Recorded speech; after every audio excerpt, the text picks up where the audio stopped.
এটা হলো iPhone 17 pro max এবং এই ফোনটি একেবারেই ফিচারে ভরপুর। এতে রয়েছে নতুন A17 প্রো চিপ, যা হবে যে কোনো স্মার্টফোনের মধ্যে সবচেয়ে দ্রুত গতির চিপ।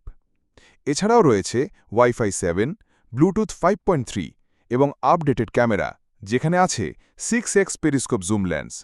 এটা দিয়ে আপনি অবিশ্বাস্য সব ছবি তুলতে পারবেন। ফোনটির নতুন টাইটানিয়াম বডি রয়েছে এবং সাথে মিলিয়ে টাইটানিয়াম অ্যাপেল লোগোও দেওয়া হয়েছে। ডিসপ্লেটি এখন 240 হার্টজ, যা আগের চেয়ে আরও স্মুথ অ্যানিমেশন দেবে। ব্যাটারি লাইফ হবে একেবারেই অসাধারণ, নতুন চিপ আর নতুন ব্যাটারি প্রযুক্তির কারণে। এছাড়াও এবার আইফোন 17 সিরিজে USB-C পোর্ট দেওয়া হয়েছে।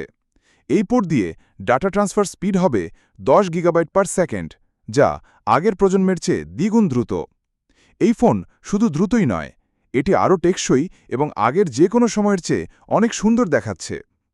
আইফোন 17 প্রো ম্যাক্স সত্যিই তার প্রো ম্যাক্স নামের মর্যাদা রাখছে। আপনারা এই ফোন নিয়ে কি ভাবছেন সেটা অবশ্যই কমেন্টে জানাবেন।